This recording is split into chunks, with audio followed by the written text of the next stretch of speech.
الحمد لله نحمده ونستعينه ونستغفره ونؤمن به ونتوكل عليه ونعوذ بالله من شرور أنفسنا وسيئات أعمالنا من يهد الله فهو المهتد ومن يضلل فلن تجد له وليا مرشدا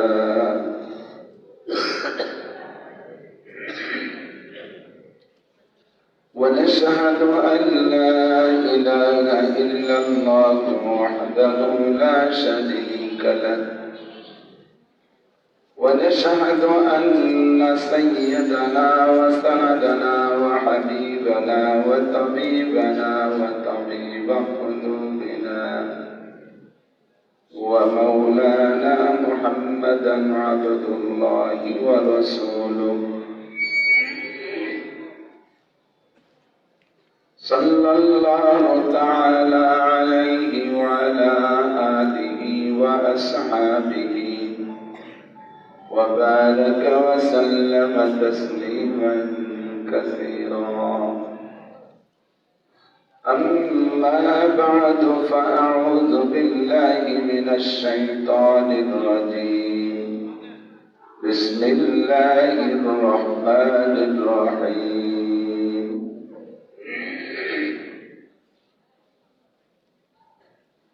والتين والزيتون وطور سينين وهذا البلد الأمين لقد خلقنا الإنسان في أحسن تقويم ثم رددناه أسفل سافلين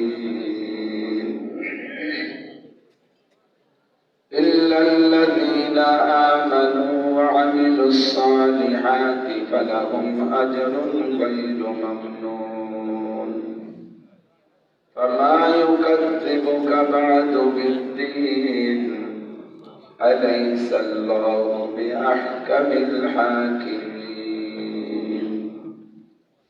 ثم قال الله تعالى ولقد كرمنا بني آدم ثم قال الله تعالى ولقد ذرأنا لجهنم كثيرا من الجن والإنس لهم قلوب لا يفقهون بها ولهم آذان لا يسمعون بها ولهم أعين لا يبصرون بها أولئك كالأنعام بل هم أضل أولئك هم الغافلون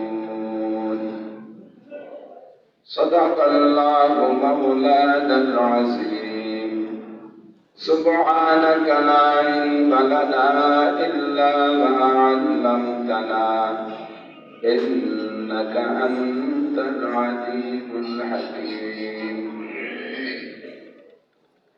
جزى الله عنا محمدا ما هو أهله سبحان الله وبحمده سبحان الله العظيم رب اشرح لي صدري ويسر لي أمري واحلل عقدة من لساني يفقه قولي رب زدني علما اللهم أرنا الحق حقا وارزقنا اتباعه وأرنا الباطل باطلا وارزقنا اجتنابه সকলে বলি আমিন। মুহাব্বতের সাথে নবী পাক সাল্লাল্লাহু আলাইহি ওয়াসাল্লামের শানে একটু দুরূদ শরীফ পড়ি। দুরূদ ইব্রাহিম। اللهم صل على محمد وعلى آل محمد كما صليت على إبراهيم وعلى آل إبراهيم إنك حميد مجيد اللهم بارك على محمد وعلى آل محمد كما باركت على إبراهيم وعلى آل إبراهيم إنك حميد مجيد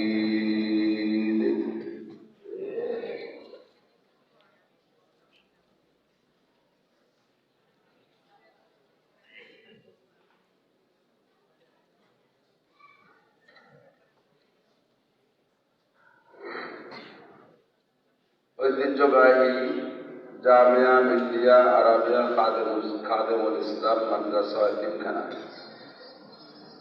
পূর্ব বানিয়া কামাল, লোহার গেট, খুলনা। জামিয়ার 36তম বার্ষিক ওয়াজ ও দোয়ার মাহফিল আজ 26শে ডিসেম্বর। এই মাহফিলের সম্মানিত সভাপতি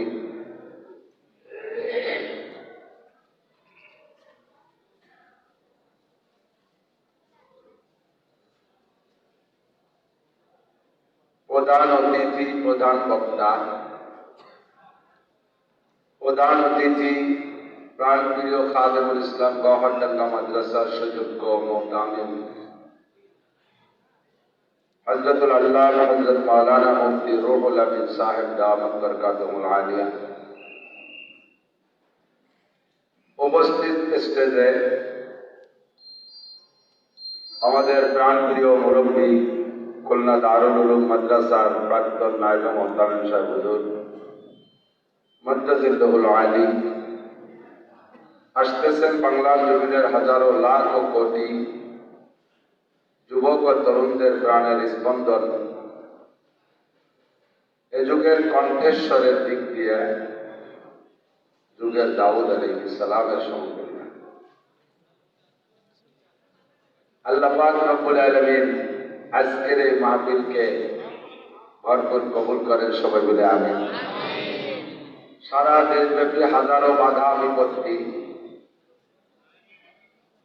মাহফিলের উপর দিয়ে চলতেছে, তন্মধ্যে লোহার গেট খাদেমুল ইসলাম মাদ্রাসার মাহফিলটা অনুমোদিত। মোহতাম সাহেব হুজুরের কাছ থেকে শুনেছি সরকারের পক্ষ থেকে সরাসরি অনুমতি পেয়েছেন। প্রত্যেকটা মাহফিলে গিয়ে অন্তরের ভিতরে একটু কাঁপতে থাকে যে বিনা অনুমতিতে মাহফিল চলতেছে, প্রশাসনের লোক এসে না বাধা দিয়ে তাৎক্ষণিকভাবে ভেঙে দেয়। আমাদের গোপালগঞ্জের চন্দ্রদিগলিয়া মাদ্রাসায় 3 দিন ব্যাপী বড় মাহফিল হয়। ইজতেমাই কায়দায় জামাতবন্দি হয়ে শ্রোতারা আসে। একদিন হওয়ার পরেই পরের দিন সকাল 8টায় মোনাজাত করে দেওয়া লাগছে। 2 দিন সামনে থাকতে প্যান্ডেল সম্পূর্ণ পুলিশে হাতে থেকে খুলে দিয়েছে, সাথে থেকে হাতে রেখে খুলে দিয়েছে। আজকে বড় ইতমিনানের সাথে বক্তারা এখানে কথা বলতে পারবে যে ইনশাআল্লাহ কোনো প্রকার বাধা আসবে না। আলহামদুলিল্লাহ পর্যন্ত কোনো বাধা নেই। আল্লাহ পাক রব্বুল আলামিন এই ইতমিনানের সাথে আমাদের এই মাহফিলে বিভাগীয় শহরের হাজারো লাখ মানুষের মধ্য থেকে বাছাই ছাঁটাই করে বাদ মুত্তাসিল মাগরিব ওয়াজ করাও শোনার সুন্নতি টাইম। আম্বিয়া আলাইহিস সালাতু ওয়াস সালাম বেশিরভাগ বয়ান করতেন ফজর বাদ আর মাগরিব বাদ। এই মূল্যবান সময়ের অনুসরণ করে, সুন্নতি টাইমের অনুসরণ করে আল্লাহ পাক শহরের হাজারো ব্যস্ত মানুষের মধ্য থেকে আমরাও ব্যস্ত ছিলাম, আমাদেরকে ব্যস্ততা থেকে ছুটাইয়া আগে আগে আসার বসার তৌফিক দান করেছেন। শুকর আদায় করি আলহামদুলিল্লাহ।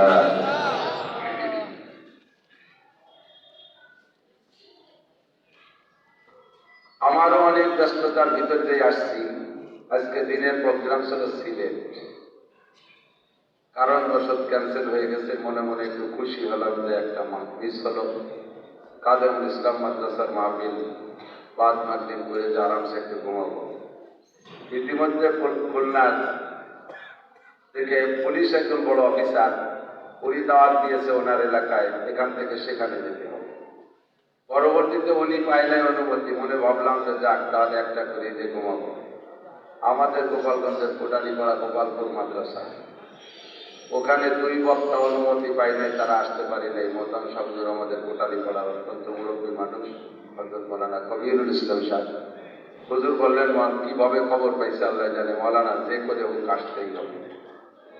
তো এই হাজারো দৌড়াদৌড়ির ভিতর দিয়ে আমি এখানে আসতে পারছি। বন্ধুবর হযরত মাওলানা আব্দুল্লাহ সাহেব আমার একদিক দিয়ে অত্যন্ত নিকটতম রিশতাগত আত্মীয়, পাশাপাশি ছাত্র বয়সে একই সমসাময়িক, একই বছর আমরা ফারেক, একই সাথে লেখাপড়া করেছি। এক মাদ্রাসায় না হলেও হামাসর আমি বাংলাদেশে, উনি দেওবন্দে ভারতে পড়েছেন।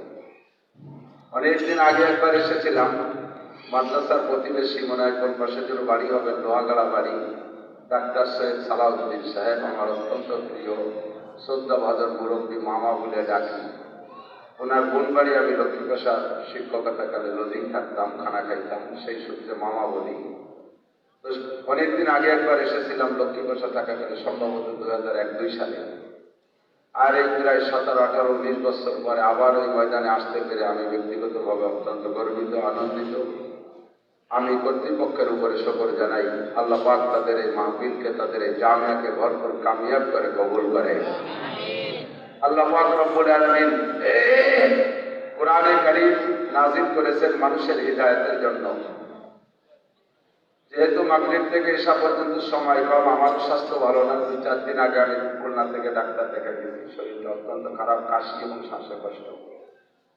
ধীরে ধীরে একটু ভালোর দিকে আলহামদুলিল্লাহ। তো অল্প সময়ের ভিতরে এদিক সেদিক না বলে আমি সরাসরি আলোচনার দিকে চলে যেতে চাই। আর যারাই আসছেন সকলেরই মনে তামান্না, বহরডাঙ্গার মোহতারাম শাহুজুর আমাদের তাজ স্যার মুরব্বী, ওনার থেকে মুরব্বিয়ানা কিছু কথা শুনবো। অবশেষে আমাদের খতিবে জামান, খতিবুল উম্মাহ হযরত মাওলানা হাফিজুর রহমান সিদ্দিকী দাওয়াত বরকাতুল আলিয়া থেকে শুনবো। সে উপলক্ষেই আপনাদের বেশিরভাগের আগমন। আমি খুলনায় তো প্রায় পাড়ায় বিভিন্ন এলাকায় মাহফিল করেছি, আমার অনেকেই শুনে থাকেন। অল্পক্ষণের ভিতরে আমি যে আয়াতে কারিমা তিলাওয়াত করছি তাকে সামনে নিয়ে আলোচনা শুরু করতে চাই।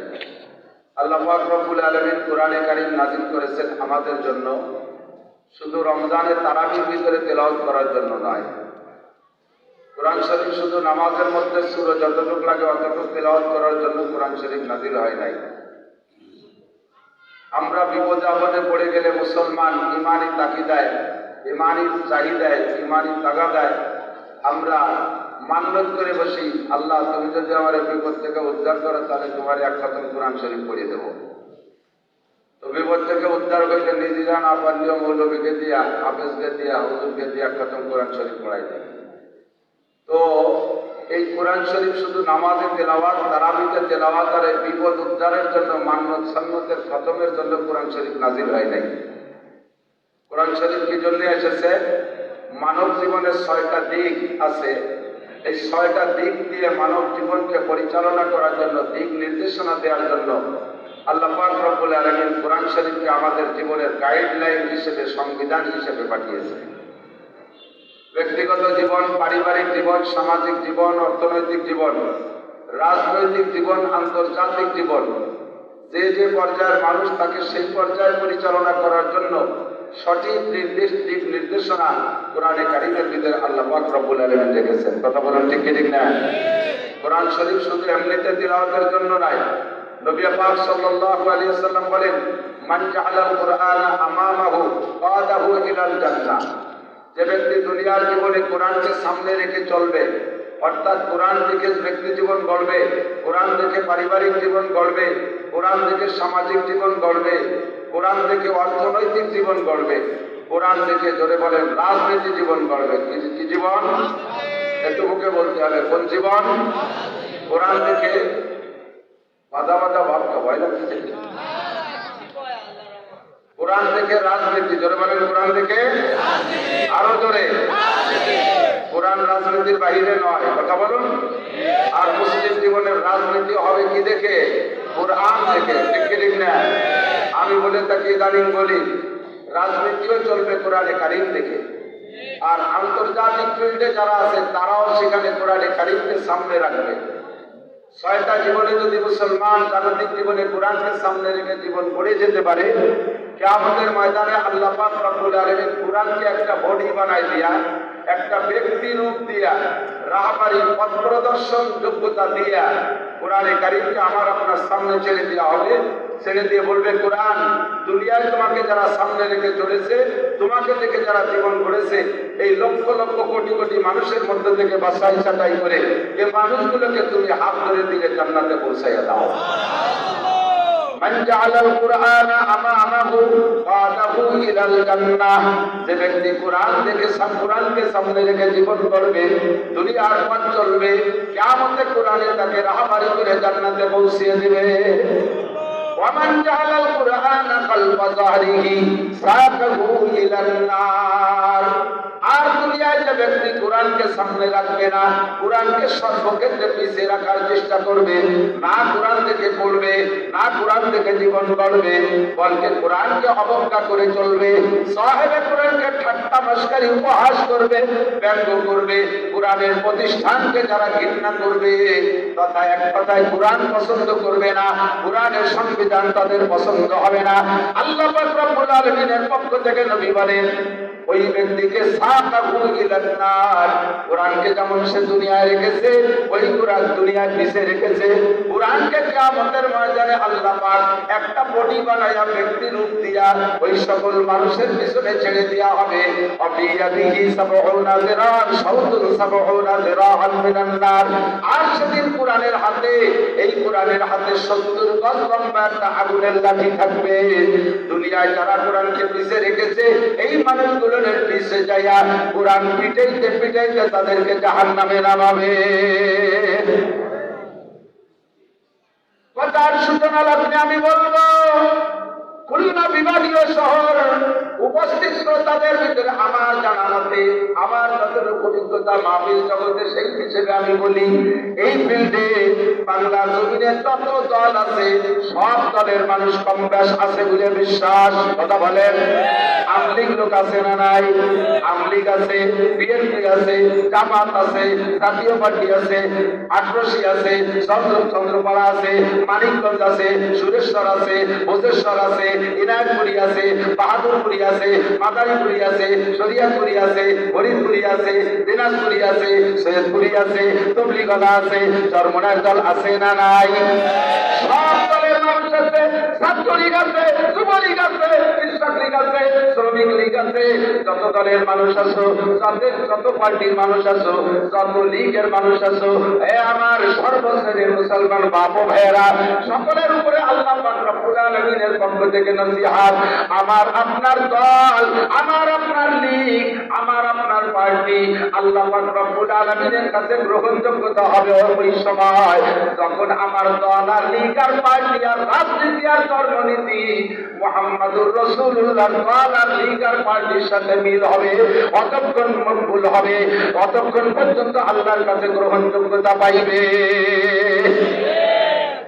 আমলিগ করো, ছাত্রলীগ করো, যুবলীগ করো, এ আমার সোনালক্ষ্মী যুবকরা, সর্বলীগের উপরে থাকবে মুহাম্মদ লীগ। ধরে বলেন ঠিক? মুহাম্মদ লীগের উপরে যদি আমার দল আর আমার লীগরে উঠাইতে চাই, মুহাম্মদ লীগের সাথে যদি কন্ট্রাডিকশন বাঁধাই, আল্লাহর কোরআন থেকে যদি সরে পড়ি, তাহলে মুহাম্মদ লীগের সাথে বিদ্রোহ হবে। কথা বলেন ঠিক না? আমি আমলিগ করি, আমার বাড়ি গোপালগঞ্জ, আমার গায়ে নৌকার গন্ধ থাকাই স্বাভাবিক, আমি আমলিগ করব। তবে দোস্ত, আমলিগ যদি মুহাম্মদ লীগের সাথে বিরোধ হয়, তাহলে আমি আমলিগ করতে রাজি না। আমি জাতীয় পার্টি করব, যদি জাতীয় পার্টি মুহাম্মদ পার্টির সাথে বিরোধ হয়ে যায়, আমি জাতীয় পার্টি করতে রাজি না। আমি বিএনপি করব, যদি আমার বিএনপি মুহাম্মদ পার্টির সাথে, মুহাম্মদ দলের সাথে বিরোধ হয়ে যায়, তাহলে আমি বিএনপিও করতে রাজি না। আমি পীরমুরিদি করব, যদি আমার আটরশি মুহাম্মদুর রাসূলুল্লাহর রসির সাথে মিল না হয়, আমার চন্দ্রপাড়া যদি মুহাম্মদ পাড়ার সাথে মিল না হয়, তাহলে আমি রশিও ধরতে রাজি না, আমি ওই চন্দ্রপাড়াও করতে রাজি না। আল্লাহ পাক রব্বুল আলামিন আমার জন্য রাহবার পাঠিয়ে দিয়েছেন, বিশ্ববিখ্যাত রাহবার মুহাম্মদুর রাসূলুল্লাহ সাল্লাল্লাহু আলাইহি ওয়াসাল্লাম। কথা বলুন ঠিক কি না? এ আমার সোনালম্বীরা, কোন দল আর রাজনীতি করতে যাই যেন আমার নবীর সাথে বিরোধ হইতে না যায়। দুনিয়ায় যত দল করো, যত পার্টি করো, যেই নেতার অনুসরণ করো না কেন, খোদার কসম তোমার নেতা আমার নেতা সমস্ত নেতারা ওই এক নেতার সুপারিশ ছাড়া এক সেকেন্ডের জন্য জান্নাতে যাইতে পারবে না। এই কারণেই দোস্ত মনে রাখবা, বেয়াদবি যেন কোনো সময় না হইয়া যায়। ইন্নাল উলামা আওরাসাতুল আম্বিয়া, উলামায়ে কিরাম নবীদের ওয়ারিস, উলামায়ে কিরাম আমার নবীর ওয়ারিস। এই জামানার উলামায়ে কিরাম নবীর ওয়ারিস। উলামায়ে কিরামের সাথে যদি তুমি বিরোধ করো, বেয়াদবি করো, বেয়াদবিটা চলিয়া যাইবে মুহাম্মদুর রাসূলুল্লাহর সাথে। কথা বলুন ঠিক না? আর নবী পাকের সাথে বেয়াদবি কইরা কিয়ামতের ময়দানে হাউজে কাউসারের দরজার কাছেও যাইতে পারবা না। আসরের মাঠে জমিন থাকবে পুরা তামার মতো লাল, পায়ের নিচে জমিন থাকবে পুরা তামার মতো লাল। এখানে তো তোমার আমার উপরে সামিয়ানা আছে, সুন্দর করে পর্দা দেওয়া আছে, চতুর্দিকে কত সুন্দর বাউন্ডারি। প্রয়োজন হলে তোমার ফ্যান দেওয়া হবে, প্রয়োজন হলে তোমার চাদর দেওয়া হবে, প্রয়োজন হলে গরম দেওয়া হবে, প্রয়োজন হলে ঠান্ডা দেওয়া হবে, যত সুন্দর ব্যবস্থা আছে করা হবে। কিন্তু হাসরের মাঠে একটা ব্যবস্থা দেওয়া ব্যবস্থা থাকবে না। আল্লাহু আকবার। আল্লাহ নবী বলেন, সাবাতু ইউযিল্লুকুমুল্লাহু ফি যিল্লিহি ইয়াওমা লা যিল্লা ইল্লা যিল্লু। সেদিন আরশে আজিমের ছায়া ছাড়া কোনো ছায়ার ব্যবস্থা থাকবে না। প্রত্যেকটা মানুষের মাথার 4 আঙ্গুল উপরে সূর্য থাকবে, পায়ের নিচের জমিন থাকবে পোড়া তামার মতো লাল।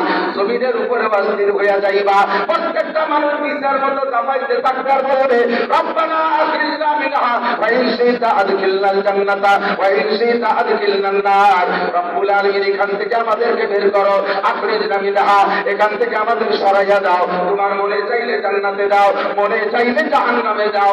এই ময়দানে আর থাকতে পারছি না, পাগলের মতো চিৎকার মেরে কাঁদতে থাকবা।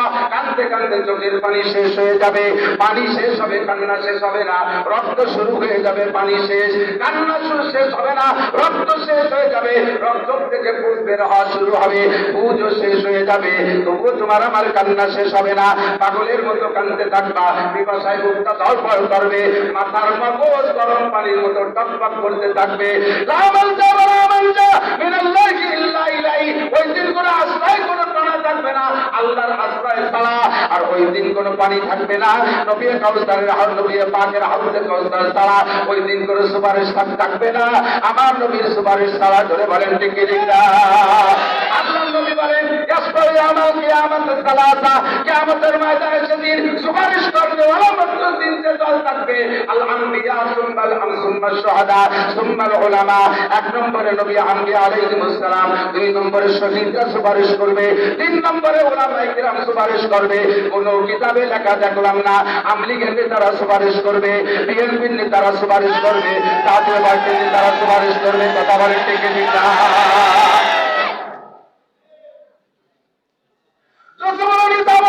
প্রত্যেক নেতারও সেদিন নবী পাকের সুপারিশ, উলামায়ে কিরামের সুপারিশ, শহীদদের সুপারিশ ছাড়া ওই ময়দান ত্যাগ করার কোনো উপায় থাকবে?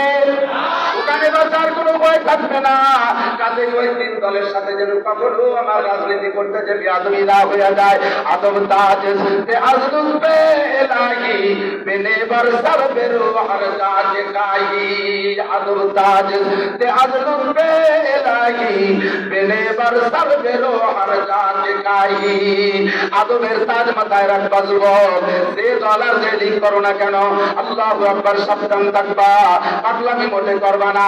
এক দল আছে বেশি দলার লীগের মহব্বত কইরা দলার লীগকে তারা ধ্বংস করে দিচ্ছে, উলামায়ে কিরামের সাথে বেয়াদবি কইরা তারা দলার লীগ আর নিজের দলকে ধ্বংস করে দিচ্ছে। মুরব্বীরা কিন্তু ওদেরকে অনুমতি দেয় নাই, এভাবে বেয়াদবি করার অনুমতি তারা দেয় নাই। কথা বলেন ঠিক না? মাথায় যে তুমি বেশি ভালোবাসতে যাইয়া তুমি দলার লীগকে তুমি গলা চেপে মারতেছো, এইটা ঠিক হবে না। সাবধান সতর্ক থাকবে। যে অবস্থায় এখানে উলামায়ে কিরাম আজকে বয়ান করবে, মাটির মধ্যে যে লোকটা ক্যাটম্যাট করে উঠবে, বোঝা যাবে যে এই লোকটার মধ্যে কিছু না কিছু সমস্যা আছে। কথা বলছি কি না? প্রমাণিত হবে না। আল্লাহু আকবার। আজকে তাদের সাথে পিরিত, ইনশাআল্লাহ উলামায়ে কিরামের সাথে যদি পিরিত থাকে, কাজটা বাকারে আজকাল সে ভাষা ছাড়ে মার, এই ভালোবাসাটুকু একদিন কাজে লাগবে। কথা বল, ধরে বলেন লাগবে। আর তাদের সাথে পিরিত করে টাকা তুমি গ্যাঞ্জাম বাঁধাইতেছো, তুমি নিজেই তাদের বিপক্ষে কিয়ামতে মামলা দিবা। রব্বানা ইন্না আতানা সাদাতানা ওয়া কুবারানা। উলামায়ে কিরাম সাক্ষী, মুরব্বিয়ানে কিরাম সাক্ষী, আল্লাহর কোরআন সাক্ষী। আল্লাহ পাক নিজেই বলেন তুমি সেদিন তাদের বিপক্ষে মামলা দিবা। রব্বানা ইন্না আতানা সাদাতানা ওয়া কুবারানা। রব্বুল আলামিন, আমরা দুনিয়ায় অনুসরণ করেছিলাম আমাদের এই সকল বড়দের, এই বড় নেতাদের অনুসরণ কইরা আলেম উলামার সাথে বিয়াদবি করেছি। রব্বুল আলামিন, তার কারণে আজকে আমাদের উপরে এই বিপদ। এদের কথা শুনে মৌলবীরা ঠাট্টা করেছি, ব্যঙ্গ করেছি, উপহাস করেছি, থাপ্পড় মেরেছি, স্টেজে গালি দিয়েছি। কথা বলেন। এদের অনুসরণ কইরা আল্লাহ যে কয়জন যে কয়নি তাদের পক্ষে কইরা তাদের নাচনে নাইসা আমরা উলামায়ে কিরামের সাথে বিয়াদবি করেছি। আরি না, একটু দেখতে চাই সেইগুলো কোন জায়গা পলাই রয়েছে, একটু আরি না, একটু সামনে আইনে দাও। আল্লাহ কয় আরে বয়া দেখলে কি করবি, টাকালি দেওয়া না। বয়া দেখলে কি করবি পায়ের তলে ফেলাইয়া একটু মলন মলব। শহরে মানুষ মলন ভুলে গেছে নাকি? আমি গোপালগঞ্জে পুরন বাংলা কিছু জ্বালাই যাচ্ছি। সালুন সেনে সালুন নাইল গান্দা উড়ুম আর মিঠে এ পুরন বাংলা মলন ধান নয় করতে গরু ঘুরাইয়া মনে আছে। একেবারে গরু ঘুরাইতে ঘুরাইতে ফেসা ফেসা করে দিয়ে তারপরে ধান ছাড়াইয়া যাইতো, ঘর সরাইয়া নিমিত্তে ধান বের করতো। এর নাম হলো মলনওয়ালা। ও আমার যুবক সোনা লক্ষ্মী, ভালো করে মনে রাখবা, রাস্তা পাকায় আজকাল সে বাসা সারে মার। সেদিন মনে করবা মৌলানা নাসির, মৌলানা রুহুল আমিন সাহেব, মৌলানা হাফিজুর রহমান, মুফতি আব্দুল্লাহ, মুফতি উলামায়ে কিরাম, এরা যা বলেছে সবই সত্যি। সেই দিন মনে করবা, ভালো করে জেনে নাও, তুমি আজকে যাদের না ধরে নাইতা উল্টো পাল্টা করতেছো, তুমি তাদের বিপক্ষে মামলা দিবা। আরি না, আল্লাহ ওই কয়টার একটু দেখতে চাই। আল্লাহ বলবে দেখে কি করবি? না জালুমা তাহতা আদামিনা, পায়ের নিচে ফেলাবো, মলন মলবো, জন্মের পাড়ান পাড়াবো, মুখ কান সেচে ফেলাই দেবো, বুকির উঠে উপরে উঠে পাড়াবো। বড় বড় বুড়ি বানাইছিল উল্টো পাল্টা খাইয়া, এই বুড়ি দিয়ে পাড়া দেবো, নারী পিছন দেবে রয়ে যাবে। একটু দেখলি ভালো থাকবে আল্লাহ। এরপরে তাহতা আদামিনা লিয়াকুনা মিনাল আসফালিন, জাহান্নামের মধ্যে তাদেরকে পায়ের নিচে রাইখা যদি পুড়তে পারি, পুড়িয়ে একটু তৃপ্তি পাবো। একা একা বুঝে মজা পাবো না, ও কটারে পায়ের নিচে রেখে পুড়াবো। রব্বুল আলামিন আরেকটা নবী আল্লাহ বলেন, বলেন তবে কি? আপনি কিন্তু বাইরে মিনাল আযাবি বলেন গুমরানান কাবীরা। যাদের তালে নাইসা এই বিয়াদবি কইরা বিপদে পড়েছি, তাদেরকে সামনে দেখতে চাই। আতি কিন্তু বাইরে মিনাল আযাব, ওদেরকে ডবল শাস্তি দিবা, ওদেরকে ডবল শাস্তি দিবা। আমারে যদি একবারই দৌড়ে দিবা দুটিয়া, ওরে বাড়ি হবে দুইটা, নইলে আমি একবারইকে মজা পাবো না। আল্লাহ কাছে ঠিক আছে, তোর দাবি কবুল করলাম, তবে লিকুল্লিন দে ফাইন, প্রত্যেকেরই ডবল হবে, প্রত্যেকেরই ডবল হবে। সেই সময় আপনি কইবেন আল্লাহ ওদের ডবল তো যুক্তিসঙ্গত, অন্যায় করছে আর করাইছে, এর কারণে ডবল। আমরা তো অন্যায় করাই নাই, খালি অন্যায় করছি, তা আমাকে ডবল হবে কেন? তোদের ডবল হবে এই জন্য যে খাদেমুল ইসলাম মাদ্রাসায় উলামায়ে কিরাম বুঝাই দেওয়ার পরে, ওয়াজ করার পরে এখানে স্টার্টিং বাম দিক ছিল, এরপরে এখানে স্টার্টিং ডাইন দিক ঘুরাও না।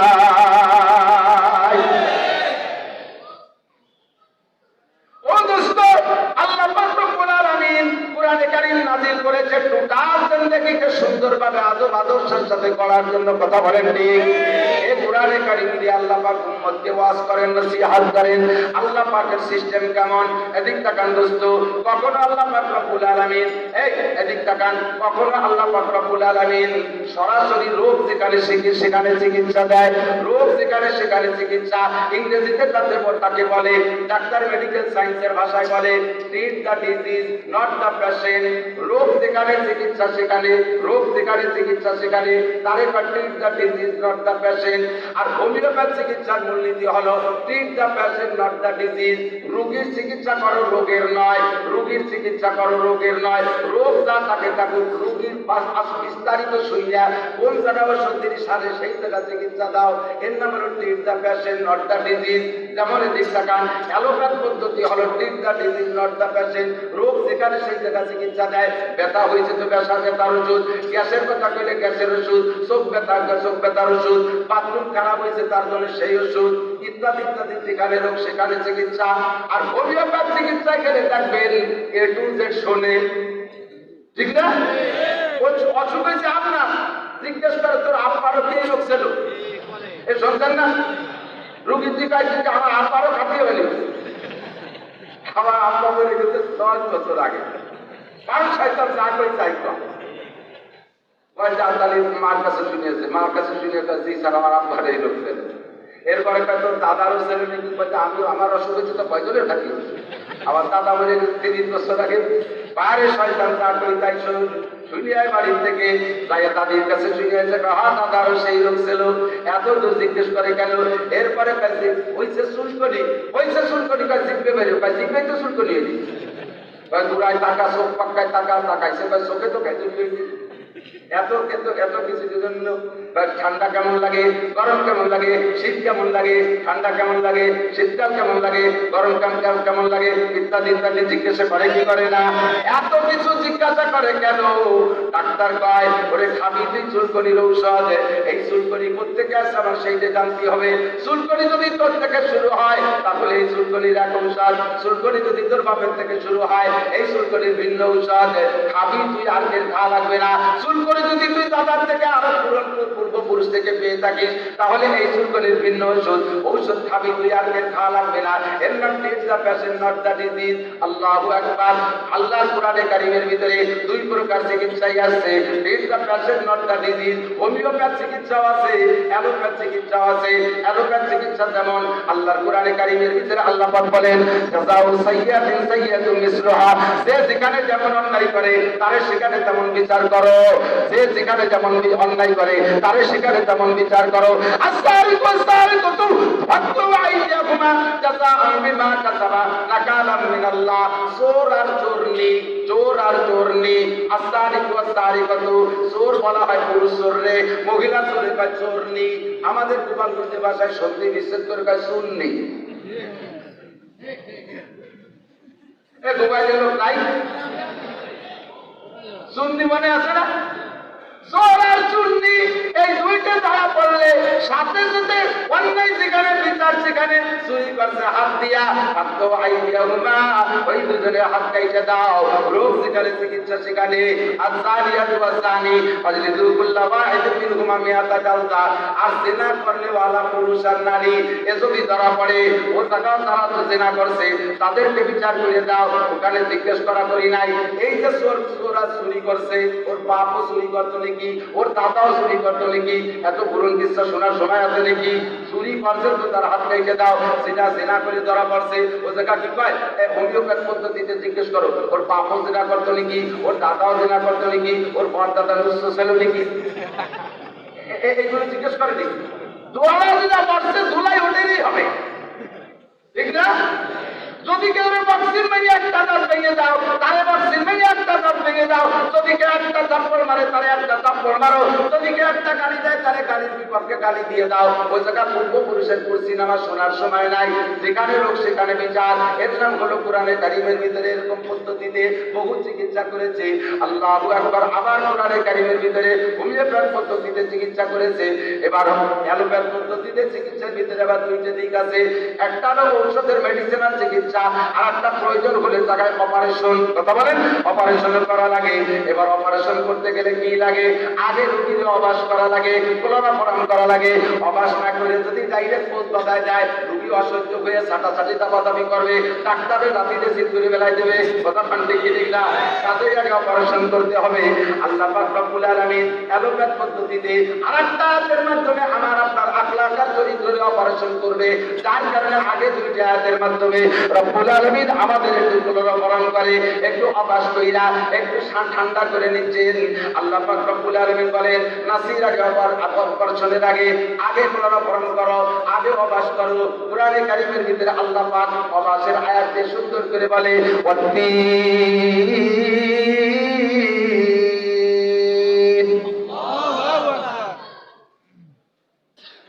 দুনিয়ার মুসলমানের একটা কথা বলি নাই, বর্তমান বিশ্বে 800 কোটি মানুষ আছে।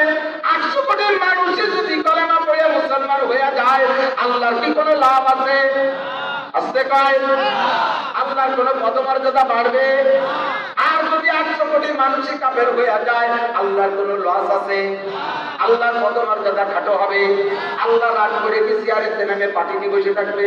কেউ আমার ভোট দেন, আমি চেয়ারে থাকবো না, পার্টিতে নামে বসি, এরকম হবে নাকি? আমার আল্লাহর একটু ভোট দিলেও চেয়ারম্যান, না দিলেও চেয়ারম্যান। কথা বলেন ঠিক না? আমার দেশে ভোট না দিলে চেয়ারম্যান তো চেয়ার তুলির কথা, উনি পার্টিও বাগে পায় না, বরঞ্চ বাংলাদেশেও থাকতে পারে না, আমার ইনশাল্লাহ ইন্ডিয়া হিজরত করা লাগে। কথা বলেন ঠিক না? আর ভোট পাইলে চেয়ারম্যান হয়ে চেয়ার ভাগে পায়, কাউন্সিলে যায়। আমার আল্লাহর পদমর্যাদা বাড়েও না, কমেও না, যেখানে আছে সেখানে থাকে। আমার আল্লাহর ওয়াজ কেউ খাইলেও আল্লাহর কিছু আসে যায় না, না খাইলেও কিছু আসে যায় না। তারপরে আল্লাহ পাক রব্বুল আলামিন মানব জাতিকে জান্নাতে দেওয়ার জন্য, হিদায়াতের বাণী কবুল করানোর জন্য কোরআনে কারীমের ভিতরে ওয়াজ করতে গিয়ে আল্লাহ পাক কসম কে কে কথা বলেন, কসম কে কে কথা বলে। কসমের দ্বারা কথার গুরুত্ব বাড়ে। কথা বলেন, কসম খাইলে কথার গুরুত্ব বাড়ে। এই জন্য আল্লাহ কসম কে বলেন? কি কসম খায় আল্লাহ? আল্লাহ খায় ওয়াতিন, আমি তিনের কসম খাই, ওয়াজাইতুন, জাইতুনের কসম খাই, ওয়াতুর সিনিন, এবং তুর সিনিনের কসম খাই, ওয়া হাদাল বালাদিল আমিন, হাদাল বালাদ মানে মক্কা শহর, এই শহরের কসম খাই। চারটি কসমকে আমি বলি, হ্যাঁ দুনিয়ার মানুষ ভালো করে বুঝে নাও, মেনে নাও। লাকাদ খালাকনাল ইনসানা ফি আহসানি তাকওয়িম, গোটা সৃষ্টি কায়নাতের ভিতরে মানব জাতিকে আমি আল্লাহ সর্বোত্তম, সর্বসুদর্শন করে সৃষ্টি করেছি। মানুষের চাইতে সুদর্শন কোন প্রাণী জোরে বলেন আছে? যত ভালো বলেন, মানুষের চাইতে ভালো কেউ নাই। আপনার পালে বড় সুন্দর একটা খাসি আছে, খাসিটা বড় হ্যান্ডসাম, একেবারে গাছে শুয়ে পড়ে। খাসিরা খুব বডি ফিটেজ, একেবারে ফিগারওয়ালা খাসি। তাই বলে কি খাসির সাথে আপনি মাইয়ে বিয়ে দেবেন? আপনার পালে সুন্দর একটা গাভী আছে, একেবারে এখনো বাচ্চা কাচ্চা নেই নাই, মুসা আলাইহিস সালামের গাভীর মতো মুসাল্লামাতুল্লাহ আসিয়াতা বিহা, লাল টকটকে গায়ে কোনো দাগ পার নাই। ছেলে বিয়ে দেওয়ার জন্য মাইয়ে পাচ্ছেন না, তাই বলে কেউ গাইটারে ছেলের সাথে বিয়ে দেবেন? কোনোদিনও দেবেন না। কালো হোক আর দলা হোক, মানুষের বাচ্চাই সংগ্রহ করতে হয়। কথা বলুন ঠিক না? ময়ূরটারে দেখতে কত ভালো, কোনোদিন বিয়ে করবো না। সাপটারে দেখতে কত ভালো, কোনোদিন বিয়ে করবো না। ময়না পাখি দেখতে ভালো, কোনোদিন বিয়ে করবা না। টিয়া পাখি দেখতে ভালো, কোনোদিন বিয়ে করবা না। দুনিয়ার কোনো মখলুক নাই মানুষের চাইতে সুদর্শন। জোরে কান আল্লাহু আকবার। আল্লাহ পাক রব্বুল আলামিন সুন্দর অবয়বে গঠন করেছেন, সেটিং পদ্ধতিও কত সুন্দর। নাকটা যেখানে দরকার সেখানে দিয়েছে, চোখটা যেখানে দরকার সেখানে দিয়েছে, কানটা যেখানে দরকার সেখানে দিয়েছে, মুখটা যেখানে দরকার সেখানে দিয়েছে। কথা ঘন ঠিক ঠিক না? নাকটারে যদি এই জায়গা না দিয়া মলদারের কাছে দিত, কাজ করতো, কাজ তো আল্লাহ শেখাইতে পেরে দিলি কাজ করতো। কিন্তু পায়খানার গন্ধ সত্যি সত্যি গ্যাস্ট্রিকে বেরিয়ে যেতাম।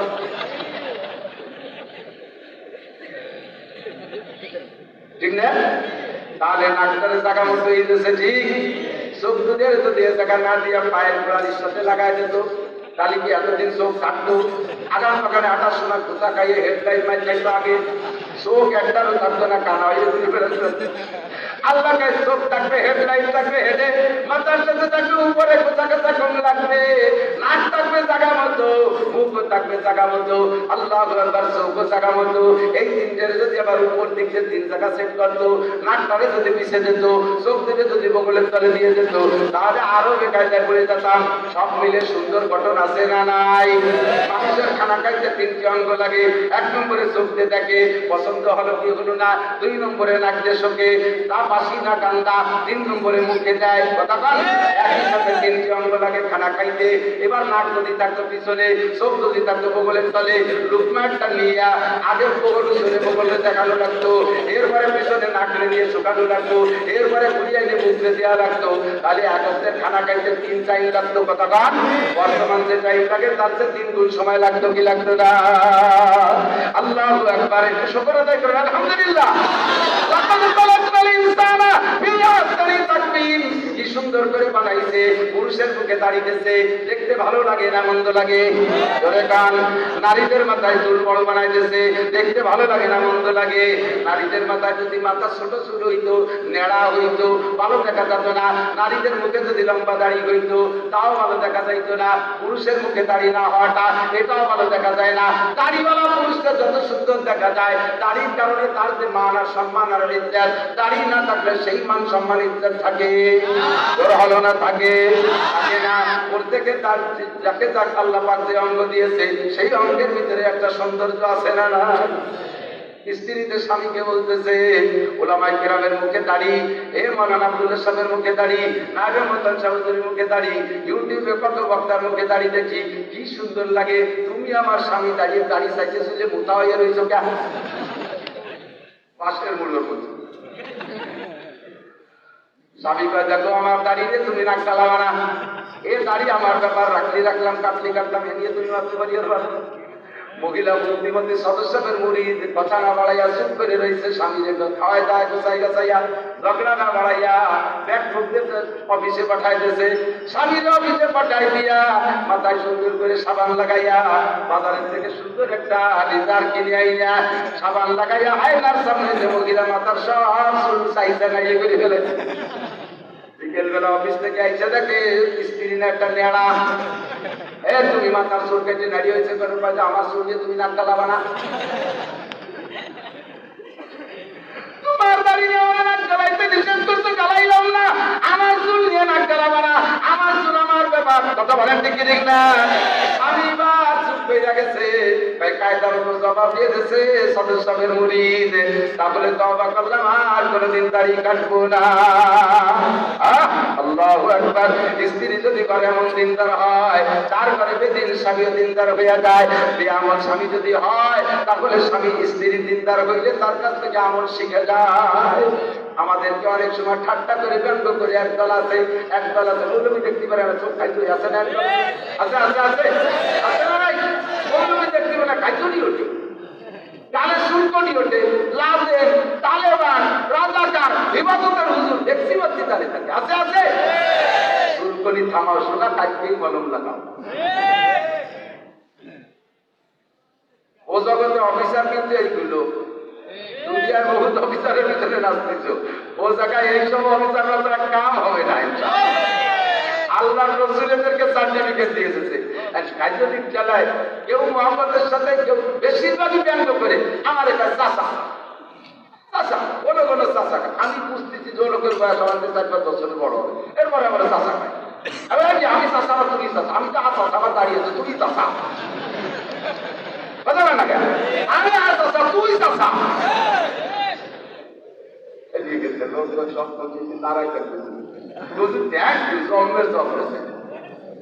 আমি কইলাম, তুমি আমার চাচা কইলে কেন? আমার চাচারও দাঁড়িয়ে আছে, আপনারও দাঁড়িয়ে আছে, সেই জন্য চাচা কইলে। আমি কইলাম, তোমার চাচারও দাঁড়িয়ে আছে, সেই জন্য আমার দাঁড়িয়ে আছে বলে চাচা কইলে। সম্মানে বলছে বলেছি, তাহলে সম্মান দেওয়ার যদি উদ্দেশ্য হয়, তোমার আব্বার কি দাঁড়িয়ে আছে?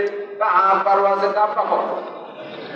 চাচার দাড়ি থাকলে সেই সূত্রে যদি আমাদের চাচা কবি তোর বাপেরও দাঁড়িয়ে আছে তা আব্বা ভাই তাই কি পাওয়া যায় নাকি, তাহলে তুমি সম্মানের সাথে আমাদের চাচা কও নাই। বয়সের একটা কিসা আছে হারা দেখলে বোঝা যায় খানিকটা কথা ঘন্টে কি ঠিক না। বেয়াদবি করবা না, বেয়াদবি করে তুমি নিজের কপাল পোড়াইতেছো, ও দোস্ত চলে যায় জায়গা মতো। তাহলে শরীরের অঙ্গ প্রত্যঙ্গ সবগুলো আল্লাহ সুন্দর করে সাজাইছে কি সাজাই নাই? কেমন সুন্দর চোখ দিয়েছে, কেমন সুন্দর ভুরু দিয়েছে, কেমন সুন্দর মোজ দিয়েছে, কেমন সুন্দর দাড়ি দিয়েছে, অঙ্গ প্রত্যঙ্গ সাজাইছে। আল্লাহ বলেন কত কলাকল ইনসানা ফি আহসানি তাকওয়িম, গঠন পদ্ধতিতে মানুষের চাইতে সুন্দর কেউ নাই। এক নম্বরে, দুই নম্বরে যেমন সৃষ্টিগত দিক দিয়ে গঠনে সুন্দর, তেমন সম্মানের দিক দিয়ে মানুষের চাইতে সম্মানী কেউ নাই। কতক্ষণ মানুষের চেয়ে সম্মানী কেউ নাই। হ্যাঁ ভাই দিক দেখান, মাননীয় প্রধানমন্ত্রী খুলনা আসলে খুলনার আওয়ামী লীগের যত নেতা আছে, যত ডিপার্টমেন্টালরা আছে, যত বাহিনী আছে, সমস্ত বাহিনী প্রধানমন্ত্রীকে শ্রদ্ধা করে। বিদেশ থেকে আমেরিকান প্রেসিডেন্ট যদি বাংলাদেশে আসে, তার এয়ারপোর্ট থেকে গণভবন বঙ্গভবন পর্যন্ত লাল গাড়িতে সংবর্ধনা জানায়, তাকে সম্মান শ্রদ্ধা করে। আল্লাহু আকবার, আল্লাহু আকবার। মানব জাতি এত সম্মানী, আপনারা এত সম্মানী যে ফেরেশতারা আপনাদের পায়ের নিচে লাল গালিচা বিছাইয়া দেয়। আল্লাহ নবী বলেন ওয়া ইন্নাল মালাইকাতা লাতাদু আজনিহাতিহা রিদাল লিতালিবিল ইলম। আজকে যারা এখানে মাহফিল শুনতে আসেন, দিন শিখতে আসেন, ইলম শিখতে আসেন, কিছু কথা শিখতে আসেন, কথা বলেন ঠিক ঠিক না? আপনারা সবাই তালেবে ইলম, আপনারা সবাই তালেবান। আর এই মাদ্রাসার ছাত্ররা তালেবান, ওলামায়ে তালেবান হলো এই তালেবান বলে এবার আপনারই মনে রাখবেন। একটা কথা গেলে আরেকটা বলে আমরা বলাইতে হরকত এর জবর পেশকে হরকত বলে। এই শুনে যে 40 টাকা যে মাদ্রাসা হরকতের ট্রেনিং হচ্ছে, কত বড় মজা। আল্লাহু আকবার। তালেবান মানে মাদ্রাসার তালিবে ইলম। আপনারা সবাই দিনী ইলম শিখতে আসছেন। আল্লাহ নবী বলেন আপনাদের আসা ও যাওয়ার পথে বেগুনা নুরানি মাসুম ফেরেশতা, সেই ফেরেশতারা গুনাহ বোঝেই না, জীবনে কোনোদিন মিথ্যা কথা বলে না। কথা বলেন, ফেরেশতারা মিথ্যা কথা কয়, সুদ খায়, ঘুষ খায়, টোন মারে, মন মারে, রাস্তা মারে, খাল মারে, বিজিএফ কার্ড মারে, পঙ্গু ভাতা মারে, বিধবা ভাতা মারে। তারা মারে, যাকে আছে মারার দায়িত্ব আছে, তাদের হাতে মারার ক্ষমতা আছে, দায়িত্ব আছে, তারাই মারে। কথা বলেন, গতবার খবর পাইলাম এক মেম্বার সাহেব, উনার 2-3 বছর আগে ওই মেম্বার সাহেবের টার্মের শেষ দিতে উনি বুঝতে পারছে আগামবার হতে পারবো না, তো উনি উনার টার্মের শেষ দিতে ওরা বললাম একটা বিধবা ভাতা কার্ড বানাইছে।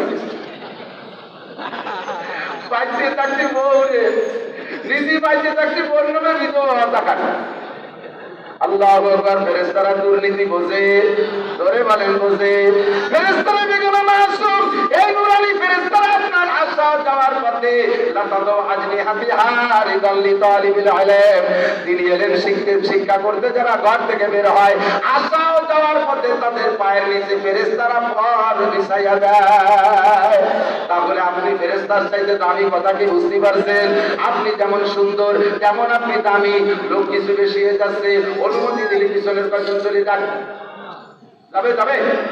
যদি নিষেধ করলেন তাহলে একটু জায়গা দেন, সামনের দিকে আগায় বলবেন, যে আগায় বলবেন সে জান্নাতের দিকে আগাইলেন। কেউ জায়গা দিলে আল্লাহ পাক আপনারে জান্নাতের মধ্যে জায়গা দেবে। খুলনার প্রাণকেন্দ্র খাদেমুল ইসলাম মাদ্রাসা লোহার গেট, এ জায়গা ইঞ্চি জায়গার বিশাল দাম। তারপরে জান্নাতের জায়গার দাম বেশি না লোহার গেটের জায়গার দাম বেশি? একটু জোর হলো না? লোহার গেটের জায়গার দাম বেশি। জান্নাতের জায়গার দাম বেশি না লোহার গেটের জায়গার দাম?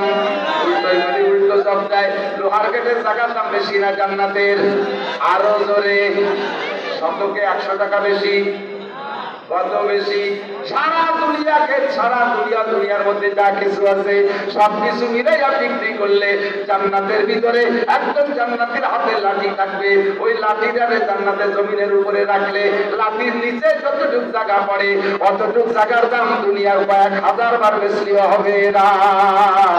আল্লাহ নবী বলেন, আল্লাহ পাক বলেন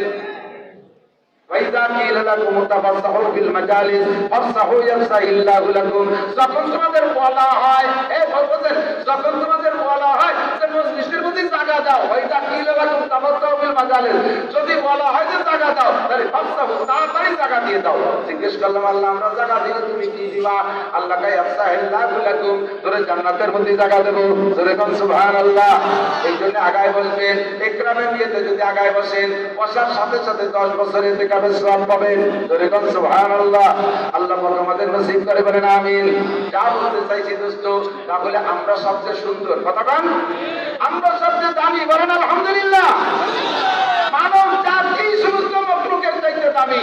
তন্মধ্যে মুসলমান, ইমানদার, আল্লাহওয়ালা, নামাজি মানুষ, এর দাম সব চাইতে কোটি কোটি গুণ বেশি।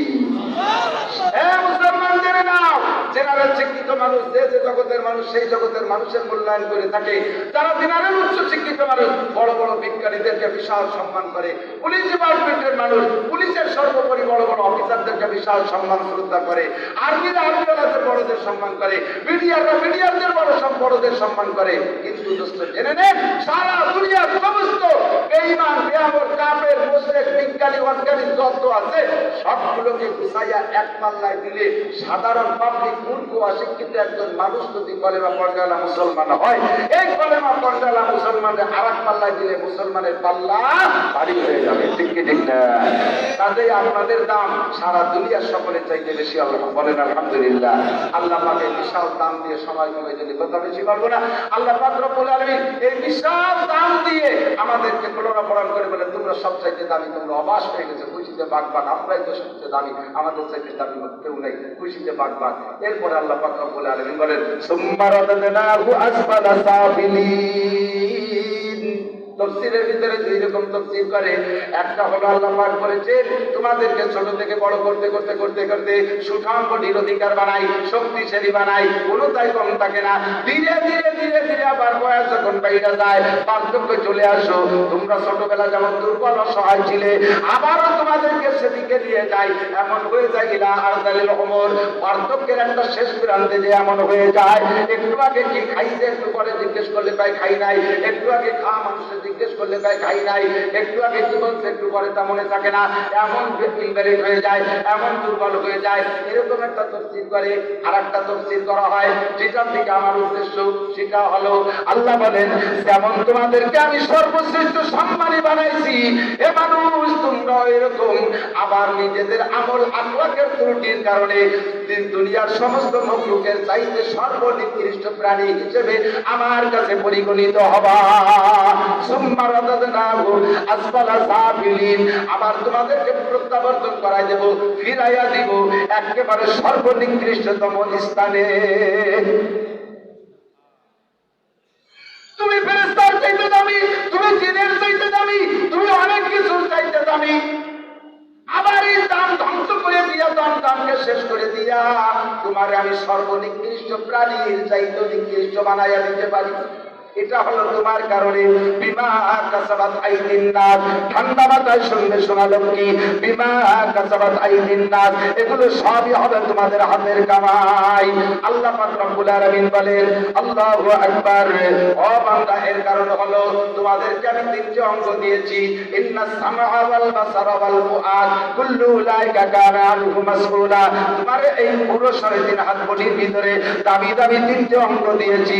এই তিনটি অঙ্গরে যদি যথাস্থানে কাজে লাগাও, তাহলে তোমার মানবতা ঠিক থাকবে, তোমার সম্মান ঠিক থাকবে, তোমার ইজ্জত ঠিক থাকবে, তোমার সৌন্দর্য ঠিক থাকবে। আর এই তিনটি অঙ্গরে যদি অন্যায়ভাবে ব্যবহার করো, তুমি বান্দা জেনে নাও ওয়ালাকাদ জারানা লি জাহান্নামা কাসীরাম মিনাল জিন্নি ওয়াল ইনস। আর এই জিন আর ইনসানদের মধ্য থেকে, মানব আর জিন জাতির মধ্য থেকে অনেককে কাসীর শব্দ ব্যবহার করে আল্লাহ বলেন এর মানে হলো বেশিরভাগ মানুষ আর জিনকে আমি আল্লাহ সৃষ্টি করেছি জাহান্নামের জন্য। জারানা লি জাহান্নামা আর খালাকনা লি জাহান্নামা, জাহান্নামের জন্য আমি সৃষ্টি করেছি। তারা কারা? লাহুম কুলুবুল লা ইয়াফকাহুনা বিহা, তাদের কলব আছে, জ্ঞান আছে, বুদ্ধি আছে, হার্ট আছে, বিবেক আছে, অনেক কিছু আছে, জ্ঞান বুদ্ধি বিবেক বিবেচনা আছে। তার হাজারো প্রমাণ। তারা এই জ্ঞান বুদ্ধি বিবেক বিবেচনা দিয়া যা দুনিয়ায় ছিল না তা আবিষ্কার করে, মাইক ছিল না বানাইছে, কম্পিউটার কম্পিউটার ছিল না বানাইছে, কারেন্ট ছিল না বানাইছে, বিমান ছিল না বানাইছে, রকেট ছিল না বানাইছে, হেলিকপ্টার ছিল না বানাইছে, কলকারখানা ছিল না বানাইছে। এমন করে প্রযুক্তি ব্যবহার করিয়া হাজার হাজার সৃষ্টি তারা করবে। এগুলো সবের পিছনে আমার কুদরত আছে। আল্লাহু আকবার। আল্লাহ কয় তোমাদের জ্ঞান আছে, বুদ্ধি আছে, হাজারো তার প্রমাণ আছে, কিন্তু যা বোঝা দরকার জ্ঞান কাটাইয়া তা তোমরা বুঝবা না। বুঝতে যেখানে ব্যবহার করা দরকার সে জায়গা বুঝ ব্যবহার করবে না। দুনিয়ার ব্যাপারে কোনো জায়গা কোনো ঘাটতি নাই, কোনো ত্রুটি নাই। কারে কিভাবে ফাঁকি দেবে এগুলো ভালো করে বোঝে, কারে কিভাবে ঠকাবে এটা ভালো করে বোঝে, দুনিয়া কিভাবে ইনকাম করবে তা ভালো করে বোঝে। এ জায়গা কোনো বুদ্ধির অভাব নাই। কিন্তু আখেরাত বুঝাইতে গেলে সে সময় মধ্যে মাথায় ধরে না, জবানে মোটে আসে না, ও জায়গায় একেবারে ব্রেন শূন্য হয়ে যায়। কথা বলেন ঠিক না? গরুতে যেমন বোঝে না, ছাগলে যেমন বোঝে না, শিয়াল কুকুরে যেমন বোঝে না, বন্য প্রাণী যেমন বোঝে না, ওই রকম বোকা সাইতে বৈশা থাকে।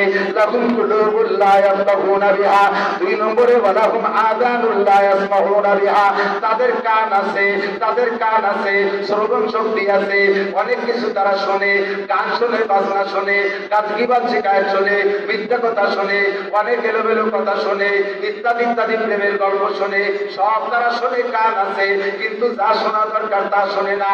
তা শুনতে গেলে ভালো লাগে না, ওয়াজ শুনতে ভালো লাগে না, কোরআন শুনতে ভালো লাগে না, হাদিস শুনতে ভালো লাগে না, ওলামায়ে কেরামের বয়ান শুনতে ভালো লাগে না, দিনদারি কথা ভালো লাগে না, সত্য কথা ভালো লাগে না, ন্যায়ের কথা ভালো লাগে না, মমতাজের গান শুনতে ভালো লাগে, মনির খানের গান শুনতে ভালো লাগে, ওরে আলমগীরের গান শুনতে ভালো লাগে, নায়ক নায়িকাদের ইত্যাদি ইত্যাদি শুনতে ভালো লাগে।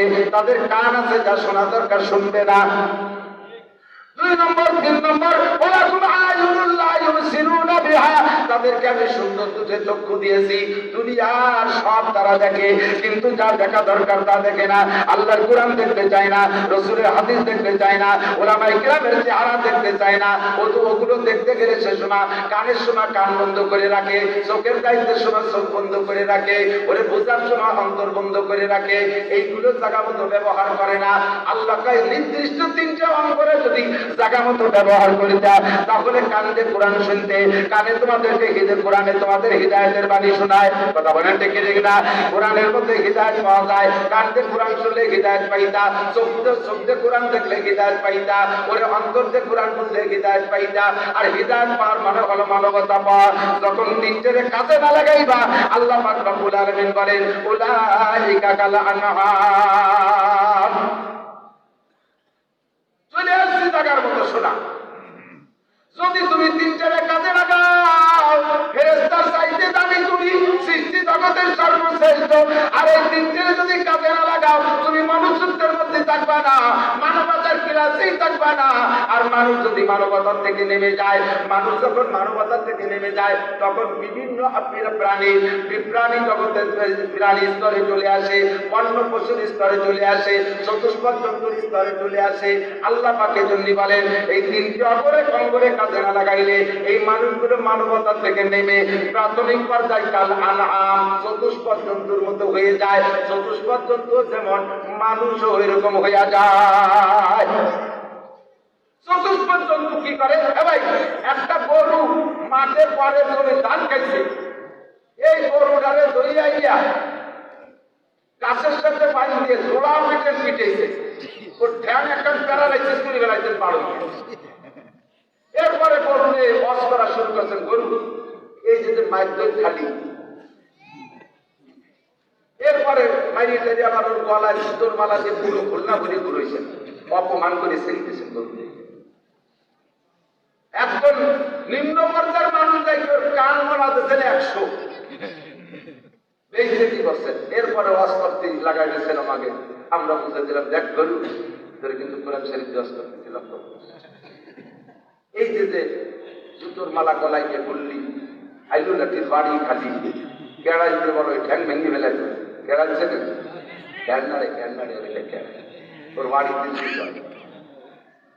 আল্লাহ তোর কান বলে দিলাম, এই 3 প্রকারের অপমান হয়েছে, তোর কেন করলাম বুঝছিস? পরে গরু দাঁত খায়, সেই জন্য এগুলো করলাম। আর কোনোদিন খাবি? আর পশু প্রাণী গরু ছাগলের অভ্যাস আছে, কান ধরে ছাড়িয়ে দিবি, এরকম একটা বাড়ি করে, তারপরে আর কোনোদিনও খাবে না।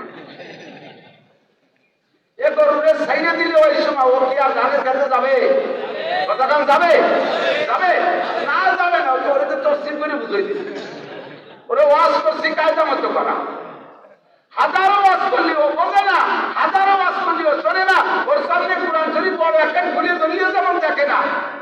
মানুষ জাতির ভিতরে এক শ্রেণী মানুষ আছে, জীবন ভরে ওয়াজ করবো তাও তার কানে ঢুকবে না, কোরআন শরীফের সামনে তুলে ধরবো তাও সে দেখবে না, হাজারো বুঝবো তাও সে বুঝবে না।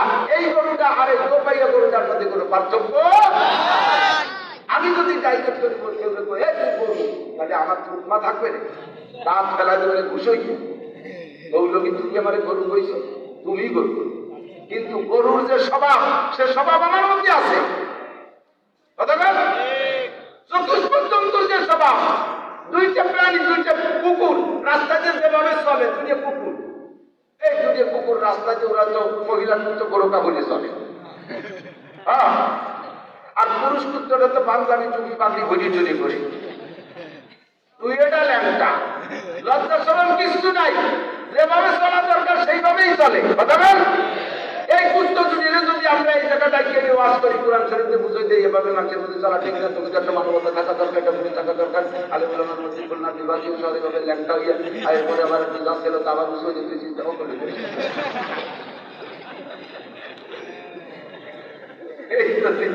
কুত্তরে ভালোই ওয়াজ করি, এরপরে তো কুত্ত বোরকা বলে চলবে, চলবে। দুনিয়া কুত্ত যেমন চলে, মুসলমানের বাচ্চা জীবন ভরে মুসলমানের বাচ্চা নামও ভালো ভালো নাম রাখছে, জীবন ভরে কোরআন হাদিসে তাকে ওয়াজ করি। এই দুনিয়ার রাস্তায় যে ওই রকম চলে, আছে না নাই? কায়দার তো চলো তা উল্টো দিক নামাইতেছে। প্যান্টেরটা পড়ছে যুবক, তার পিছন যে ভাবিতে করে দেখছি কত পারছে তার হুশ নাই, শিখে শিখে সব দেওয়া যাচ্ছে, আছে না নাই? দুটি একসাথে যেভাবে চলে মোটর সাইকেলে, পিছনে ড্রাইভার তো ড্রাইভার, পিছনে বসাইছে পাওয়ার ব্যাংক। এ কথা বল না কেন? পাওয়ার ব্যাংক ছিলেন না, পাওয়ার ব্যাংক পিছনে বসাইছে, আরো পাওয়ার দেয়। ও পিছনে বসে, বোঝে না, সুন্দরী মহিলাটা পিছনে বসাইছে, ওর পাওয়ারে ওর ড্রাইভারে খালি পিক আপ করা দিতে আসে, ওর হুশ নাই, এমন ভাবে চালায় শয়তানে ওরে যে রাস্তাতে লাগে যায়। আল্লাহ, আমি কিয়ামত পর্যন্ত হায়াত পেয়েছি এই পাঙ্গুর সাথে লাগিয়ে যায় কথা বল না কেন? উলাইকা কালাম আল্লাহকে এই হলো চতুষ্পদ জন্তুর মতো। কুত্ত দিনে যেমন চলে, মুসলমানের বাচ্চা একটা যুবতী মেয়ের পিছনে নিয়ে এভাবে গায়ে মাথায় কাপড় নাই, একটার পর একটা হুন্ডি দিয়ে চলিস, আল্লাহ তাই কয়। আল্লাহ কোরআন শরীফের ভিতরে সঠিক হয়েছে, আর আমাদের দায়িত্ব দিচ্ছে ভালোই বুঝিয়ে দিয়া। কোন জায়গায় আমি চতুষ্পদ জন্তুর মতো চোখে আঙুল দিয়ে ধরাই দেবো, শোনা কি? তোমার সাথে ভালোবাসা থাকলে ভালোবাসার জায়গা আছে, সে জায়গাতে ভালোবাসা করো। সুন্দরী বউটারে নিয়া ভালোবাসা আনন্দ করার জায়গা আছে, সে জায়গা দাও। রাস্তাঘাটে ভাবে বেহায়া বেসরম কাল আনাম কাটি বেছে কুকুরের মতো রাস্তা দিয়ে এরকম এরকম জোড়া জোড়া চলবি, এগুলো কি আল্লাহ পাক বলেন কাল আনাম চতুষ্পদ জন্তুর মতো। কথা বল ঠিক কিনা? আল্লাহু আকবার। রাজবার কইলে শেষ হবে না। এরপরে আল্লাহ পাক রব্বুল আলামিন যখন কইছে কাল আনাম, রব্বুল আলামিনের হাতে তো ব্যবস্থা রেখে দিয়েছে চতুষ্পদ জন্তুতেও মানুষের কোনো না কোনো কালে অভিযোগ করতে পারে, আল্লাহ তুমি এই মানুষকে আমাকে সাথে তুলনা করলে আমাকে ইজ্জত যায়, উত্তরেরটা ইজ্জত আছে। কথাটা না কেন? তার একটা আভিজাত্য আছে, কিন্তু সীমানা চেনে যেভাবে মানুষও এভাবে চেনে না। মানুষের নিজস্ব সীমানা চিন্তি ওই আমিন আনি মারিয়ে ঢুকে বোঝা লাগে যে এই পর্যন্ত আমার কুকুরকে কোনোদিন আনন্দে জানা লাগে দিয়া লাগে না। ও চেনে যে আমরা কি বলা হয় এই পাড়ার উত্তর এরিয়া করতে পারো, ওই পাড়ার উত্তর এরিয়া করতে, ওরা ধাওয়া মারলে ওরা জায়গা মতো আসে দেখবে মাথায় গামছা বাঁধতে ফিরে দাঁড়াইছে। ওই কুত্তটা বোঝে যে ওর মৌসুর মধ্যে চলে গেছে, খাওয়া যাবে না। কুকুরের একটা আভিজাত্যতা আছে, সে বোঝে যে আমার একটা মর্যাদা আছে। এই কুকুরে অভিযোগ করতে পারে, গরুতে অভিযোগ করতে পারে। রব্বুল আলামিন মানব জাতিরা আমাদের সাথে তুলনা করলে আমাদের ইজ্জত দেয়। আল্লাহকে কিভাবে তোমাদের ইজ্জত দেয়? গরু কয়েছে আল্লাহ এই আমরা মাঠে ঘাটে বিলির ভিতরে যে ঘাস পাতা খাই বেড়াই, কত ঘাস আমাদের সামনে, কত প্রকারের বন জঙ্গল আছে, খাই। যেটা আমাদের উপকার হয় সেইটা খাই, যেটা আমাদের ক্ষতি হয় না খাই না। দেখছেন না গরুতে ঘাস খায়, কোনো ক্ষতিকারক ঘাস কিন্তু গরু মুখে নেয় না। যদিও অতর্কিত ভাবে গরুর মুখে কোনো ক্ষতিকারক ঘাস ঢুকে যায়, একজন দিব্যেতে নাড়া চাড়া দিয়ে এড়াই এড়াই ফেলায়, ঠিক না? আমরা চতুষ্পদ জন্তু, আমাদের জন্য কোনো নবী নাই, আমাদের জন্য কোনো রসুল নাই, আমাদের জন্য ক্লাস নাই, আমাদের জন্য মাদ্রাসা নাই, আমাদের জন্য কোরআন কোরআন নাই, আমাদের জন্য হাদিস নাই, আমাদের জন্য তাফসীর মাহফিল নাই, আমাদের কেউ কোনোদিন ওয়াজ করে না। আমরা নিজস্ব কায়দায় বুঝি। আমাদের জন্য মেডিকেল ডাক্তার, আমাদের নিজের কোনো ডাক্তার, গরু ডাক্তারও নাই। গরুর ডাক্তার আছে, গরু ডাক্তার নাই। আমাদের বুঝে দেওয়ার কেউ নেই। তারপরে আমরা বুঝি যেটাই ক্ষতি হয় সেটি আমরা খাই না। তোমার মানবতাকে দেখো, কতভাবে বুঝানোর পরেও বিড়িতে ক্ষতি হয়, তাজমের কা খায়, গাঁজায় ক্ষতি হয়, জমের কা খায়, হিরোইনে ক্ষতি হয়, বুঝে দেওয়ার পরেও খায়, ইয়াবায় ক্ষতি হয়, তারপরেও খায়, জর্দায় ক্ষতি হয়, তারপরেও খায়। তুমি বলো এই মানুষটা আমাদের সাথে তুলনা করলে আমাদের ইজ্জত যায় কি যায় না? আল্লাহ ঠিকই তো বলছে, একবার এটাই খেলতে পারি কি দেওয়া জীবনে কেউ কোনোদিন বলতে পারবেন না যে একটা কুকুর পায়খানা করার সময় খাচ্ছে, খাতি বসে পায়খানা করে আর পায়খানা করার সময় খায়, কোনো দেখাইতে পারবেন না। আর মানুষ এগুলো করে কি করে না, কতবার করে বসে বসে খায়। বিশ্বাস না হয় স্টেশনারি বাথরুমে যাবেন, যাই দেখুন যে একটু বিড়ির কথা এইসব হুজুররা খাইয়ে দিয়েছে, বিড়ির মধ্যে কি রাখালো, দুধ খাইয়ে দিয়েছে। হ্যাঁ, গরু বিড়ি খেয়ে মধ্যে ভাষা ফেলা গেছে, বিড়ি টানতে টানতে মধ্যে যায়। আরো ভাই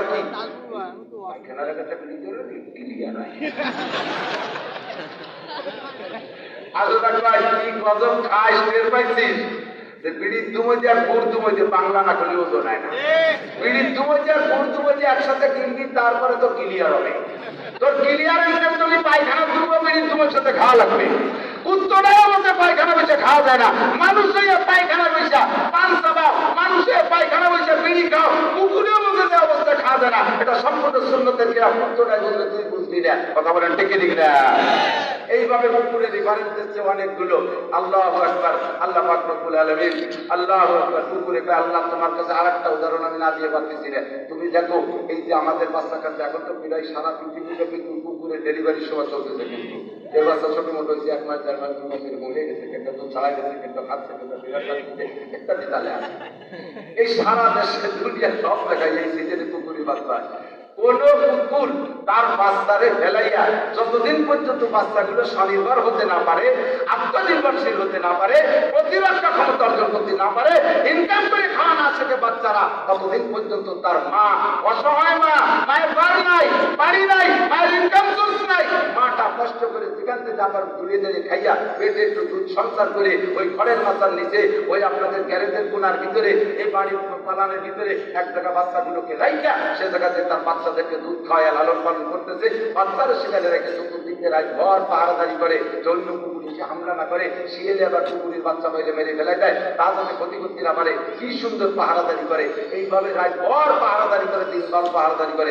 ইতিমধ্যে যদি কোনো ভালো বংশীয় কুত্ত, খুব সার্টিফিকেট আলা বড় প্রমোশন আলা কুত্ত আসিয়া ওই মহিলা কুত্ত যারে প্রস্তাব দেয়, ওরে মোবাইল করে মিস কল দেয়, ও গিয়ে কোনো রিসিভ করে, এগুলো বড় দাড়ি মারে সারে হামসা এখন দেখা হবে না, আমার বাচ্চা কাচ্চা ছোট মোটো বইগুলো তুমি কোন জায়গা যাবো, আমার লাড্ডু তুমি কোন জায়গা যাবো, আমার এই গলি গলি দিয়ে আমার কোনো জায়গায় যাওয়ার কাজ নেই, ওর বাচ্চাগুলো থেকে কোনো জায়গায় যায় না। যত বড় দামি কুত্ত, বিদেশি কুত্ত 20 লাখ 30 লাখ টাকা দামের কুত্ত আছে, এই কুত্ত যদি ওর প্রস্তাব দেয়, এই প্রস্তাব গ্রহণ করে, ওই বাচ্চা দিয়ে কোনো দিন যায়, ওর কাছে কথা মতো কমি নেই, আগাম কাতি মাসে দেখা হবে তোর সাথে। এর ভিতরে আমার বাচ্চা কাচ্চা বড় হয়ে যাক, এরা ইনকাম করে আসুন, তারপরে সাক্ষাৎ হবে।